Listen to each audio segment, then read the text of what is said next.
Coach Daboll, good afternoon. Mookie Harkins, Waffle Sports 1080. Good win yesterday. Thanks, Mook. How are you doing? I'm good. I see that you in your nice chair at home. Yeah. It is Monday, third quarter. Y'all were able to come out in the third quarter and, get the job done. Sometimes, it's 50-50. We know how those adjustments can be coming out at halftime. But speaking of those adjustments, Coach, what was some of the adjustments you made at halftime to establish a rhythm in that third quarter? Well, it comes down to the players executing. They did a good job with some of the things we wanted to do. Look, it's not like I've said this before. You don't go into halftime and switch 50 things. You're doing that constantly throughout the game. You're doing it after the first series. Whether that's a particular guy or a scheme change or something that you had in during the week that you thought was good. And you're constantly changing, Mook, and you're talking about it on the sideline in the first quarter and in the second quarter. And usually I have a plan when you go in there in the third quarter, but, it's not like some, magic potion you take at halftime and this is what we're going to come out and do. You're doing that throughout the game. And that's our philosophy. Now, how comfortable was it for you to call plays knowing that you got good balance with run and pass out there? Yeah, I mean, it's not really any different than, the Miami game or the Patriot game. Look, we're a week-to-week team. Balance is important if it's working. And if one of them's not working, then you better not have too much balance. You better do the other thing more. So, I thought the guys did a good job with the things that we worked hard on in the bye week.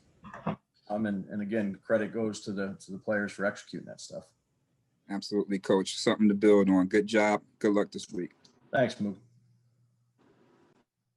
Hey, Brian, it's John, and I want to stay right there. You mentioned you liked what you saw, taking what you guys went through during the week of practice from what you did the deep dive in the running game and applied it onto the field. What specifically did you see that they carried over from that extra running period that you guys added? And how much do you think that really was what helped get things going yesterday?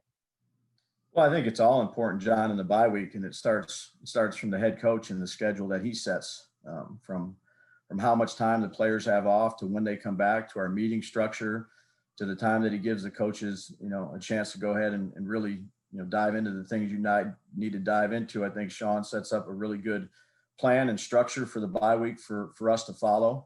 And then you change and adjust. You can only do so much as a coach. You can do a lot during the week and make certain adjustments during the game, but that's our job, is to, switch things, maybe how we practice, put groups together, have different types of meetings. So I think it's really the process and the things that you do leading up to that help you. And, our coaches did a really good job and the players did a good job with it. I know Devin and Zach specifically both felt going into the game, and even Devin mentioned afterwards, that extra period you guys had in practice last week focused on the run was really beneficial. Is that something that you will keep doing moving forward? And how much of a conversation do you have with the backs and maybe the offensive line or other guys in regards to making a decision like that? Yeah, well, we sit down as a coaching staff each week, John, really each day.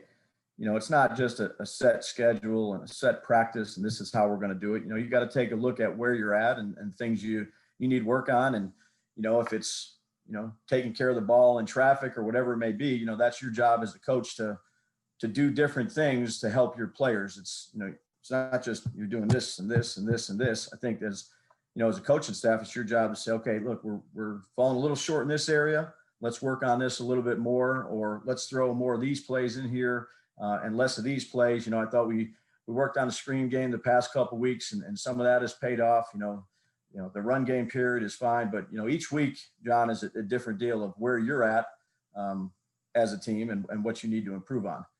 And the things that you need to improve on, that's the things you try to focus on. You can't get it all. You don't have, unlimited hours to do that. Thanks, Dave. Thank you. Hey, Coach. Dante Lasting, Bills.com. How you doing? Hey, Dante. What has gone into the high success rate of the trick plays in recent years? Yeah, give the credit to the players. They're the ones out there executing it. We do our best to do our due diligence on, plays that might have a chance for that particular week. And some of them are check with me plays that, you only want versus a certain look. For example, the Cole play that he threw yesterday, that was a check with me play. And we had it called against Arizona at the same area, and they gave us a different coverage, and Cole scored on that one too. So that was been a good play for us the past 2 weeks, the first play or the second play. But it's a player's game. They got to go out there and they got to execute. You try to call it at a timely fashion when you think it's got a chance to work, and then you got to trust the players. You do it in practice, Nate, and you work on them, and if they look good, you keep them in, and when the time's right, you try to call them. Absolutely. And one more for you. What does Andre Roberts' returning ability add to this offense? Oh, a lot. You get field position, and that's a couple less first downs that you have to try to pick up or yards you have to get to try to get into the scoring zone. So he's been a valuable piece to our football team, whether that's as a special teams player, a receiver that knows all the spots, or just basically a leader. Thank you for your time. Thank you. Hey, Brian, Thad Brown, good to see you. How you doing? Hey, Thad. First, I got to ask, is there a third variation on that Cole Beasley touchdown play that's now 2 for 2? And if not, is there going to be one? Because obviously the success rate is pretty good so far. No, I think we'll put that one to bed. And again, some you have them in some weeks, and some weeks you don't, Thad. Based on what you perceive you're going to get, and if you can group some things together, you group them together. If you can't, you go ahead and let them rip. But no, that was it's been a good play for us. I want to ask about in the second half. It seemed like you guys made a pretty concerted effort to get Stefon in the game after he had one catch but didn't count in the first half. It was a big one, though. It was. What kind of went into that decision after the half to get him more involved? And I think from the outside, you see his number is 7 for 39. You think moderate success. How happy were you with how that panned out for you? Yeah, well, he's a valuable part to our offense. So again, there's ebbs and flows to every game, and there's things you can go in with and that you want to attack, and then sometimes you got to change those things again rather quickly. So we got the ball out pretty quick to him. There at the second half and the beginning of that third quarter, but he would each play based on what we're getting. It could go to him, it couldn't go to him. So those were just some plays that we had dialed in that if they gave us the right look, Josh was going to get it to him. And I can't say enough about Steph because each game is different. So receivers love to catch the ball, and in fact they want to throw it 50 times a game, 60 times a game. And sometimes that's what we have to do, and other times it's not. And just the leadership that he shows on the sideline, he was great at halftime. He was great, with the defense. He was great with the offense. He's one of our best leaders we have on our football team. And I thought he provided a lot for us. And we're going to need that, this stretch here. Your philosophy in general this year has been, take what the defense gives you. But is Stefon's talent and ability and productivity and everything he's brought this year, does that kind of give you a reason to maybe fudge that rule a little bit and want to get that ball in his hands more often? Well, I don't know how. I mean, he's got a lot of targets this year. I don't know relative to the other guys in the league. I'm sure it's up there. So, yeah, we do that with him. No, I know you have. Just like that play that he got the 48-yard pass interference penalty. We had practiced this particular play versus a coverage that they play a bunch of, and they gave us a completely different coverage. And we said, hey, if we're going to get this coverage, let's go ahead and take a shot on it. We didn't practice it against that look. Josh read it right, and Steph ran a good route. It was a big play to start the game to get points on the board early. But, yeah, certainly you want to, whether it's Cole or whether it's Diggs or Smoke when he's around or whoever it may be, that's what you try to do. You try to get the ball to your guys and, spread it around the best you can. Obviously, he's a guy that we like getting the ball to. Thanks, Coach. Appreciate it. Thank you. Hey, Brian, it's Kim Jones. I think in life, so it translates in football, we sometimes make our own adversity. I know I have. What did you learn from your group yesterday? Well, we have a resilient group. We got a good group of veterans, Kim. And, I think Brandon and Joe and their staffs do a good job with the young players, and the veterans really do a great job with the leadership of the young guys.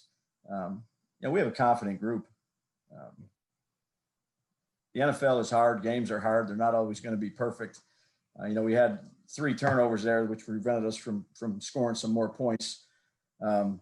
But they're even keeled, and that's what we preach. You can't get too high. You can't get too low. There's going to be, it could be a dip early in the game. It could be in the second quarter, third quarter, fourth quarter. Like, it's not going to go your way in an NFL game the entire game, or seldom does it do. There's 6 or 7 games this year or this past week that went down to 2 or 3 points. These games are tight. This was a team that, every game they lost, it was a 1-score game.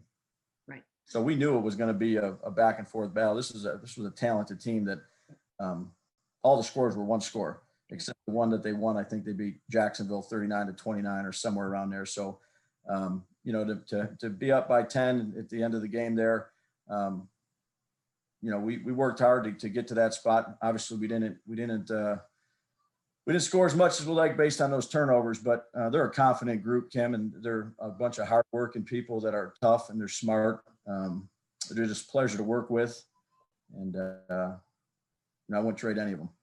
As close as we know you are with Josh, do you pull him aside last night or today, or how do you handle him at this point in his career? Really, not much differently. Okay. Great relationship. There's a lot of really good things that Josh does every game. And there's some that we got to correct. And I think that goes for everybody, but he knows how much confidence I have in him, and that's never going to change. Thank you.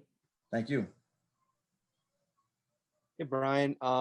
So we're 9 games in. Actually, sorry about that. That's okay. 9 games in for Brian Winters. You Yep. guys have gotten a chance to, get him out there. He's remained in the lineup. Obviously, he's doing something that you guys like. What have been your impressions, and how do you think that he's done through these 9 games? Yeah, he's done a good job for us. He's tough. He's smart. He's got good veteran presence out there. He's a good communicator with the group. Glad we got him. And in terms of last game, the Chargers game, offensive line play, obviously you guys got that run game going quite a bit. How did the line, this is the first iteration of this particular version of the line, how did they perform? Yeah, they did a good job. Obviously, you rushed for 170 in average, whatever it is. And that was a little bit of what we were trying to get done, particularly that game. This was a good pass rush unit, particularly Bosa. And, we chipped and slid, but he's going to make his plays. You can make a highlight reel of this guy. He's a fantastic player. And their guys fought. They played tough. It's never going to be perfect. It never is at that position. I don't care who you are or how many all pros you have. Like, that's a hard spot to play. They work together well. We just got to keep on grinding it out and getting better. Thanks, Brian. Thank you. Hi, Brian. Hey, Matt. I'm curious what you think or what you've seen of Zach Moss in pass protection as he's gone on his rookie year. I know that can be a big piece to getting those rookies on the puzzle there, or getting him onto the field. Yeah, that's a good question. I think Skip's done a really good job, and so has Zach with that. The first thing is to really identify the guy that you have, or the particular guys that you have. And that's not always the easiest thing, coming from college and integrating in and missing some OTAs, but all the young guys that I've ever had that can play on third down for us, which we have no issues playing with him, know who to block first. And then he'll throw his body around there. He's stout. He did a fantastic job down on the goal line. I thought really set the tempo early, got a good cut on Joey there on the touchdown to Dawson. But tough, he's stout, knows who to block. He can play on first and second down, and he can play on third down for us. I know it was only 1 catch for Dawson Knox, but just knowing what he's gone through this year, how badly do you think he needed that one? Yeah, I was happy, for him and for the team, and it was a good catch. That was a heater, a little high, and it was funny. We had practiced that same play on Friday, the same exact spot, the same exact situation, and Josh threw it up there pretty high, and he came down with it, but we were out of bounds. So we ran it again, and the next time we ran it, the defense covered it. We ended up throwing it to Bates, but it was almost like deja vu on that play, because it panned out the exact way it did in practice, except he did a great job with his footwork this time and got it down. So it's good to see translate in practice to the game. I'm happy for Dawson. Dawson works extremely hard, and he's going to continue to do that. Have a lot of confidence in Dawson. And I know you guys weren't in the facility today, but what could you gather just about how Josh is feeling? I know he got rolled up on a little bit. Seemed like he was fine in the second half, but what can you gather about how he's doing? Yeah, I think he's doing right. Normal stuff after a game. It's what is it, Monday right here? So we'll see as the week goes on. That's usually with all the players that come after a physical game. Thanks, Brian. Thank you. Brian, John Worrell, AP. Hey, John. How you doing? I'm doing good. Good. Bit of an off-the-wall, non-Bills related question, but can you appreciate what, are you aware of what Jared Patterson did for UB on Saturday? And can you appreciate or imagine a guy who can rack up more than 400 yards a game in one game and 8 touchdowns? Yeah, no, I saw that across the ticker when I was watching those games. Don't have too much invested in that time-wise in terms of seeing people like that, but to see those numbers, that's an impressive at any level. Impressive at St. Francis. Would it surprise you? I mean, he was overlooked by a whole bunch of schools. Well, no. I mean, Josh was overlooked by a bunch of schools too. Good. Thanks, Brian. Thank you. Hey, Brian, it's Jay with Jay. Buffalo News. Way to get that St. Francis plug in there. Nice work. There you go. Yeah. Sean talked earlier about, in general terms, just about Jake Fromm. And when you see the situation that happened with Denver, you can kind of see what you guys are getting after there with Jake. Just in as much detail as you can provide, can you just give us an idea of how week to week you're keeping him ready with him being away from the team? Sure. I think, you credit the guys that work with him, Doris at times and Shea Tierney, those guys do a good job with him. I think that has a lot of, forward thinking in terms of what Brandon and Sean talked about and how we wanted to handle this situation. Obviously that's a tough situation for Denver, how that turned out. So we're just trying to do our due diligence in case anything like that may come up. But he's kind of away from the guys and, works real hard to stay into it. Not ideal situation, but the situation that we're in. So I just think it's, Sean and Brandon, trying to stay on top of the game. Obviously, his development is different than what it would be in a normal non-COVID year. But do you feel like he is developing as a player, even in this situation? Yeah, you have to be. I mean, you're still talking with coaches and meeting with coaches and doing some things, albeit on your own or away from the group a little bit. But, I'm sure he's, from the day one he stepped in to where he's at now, I think he's made some improvement.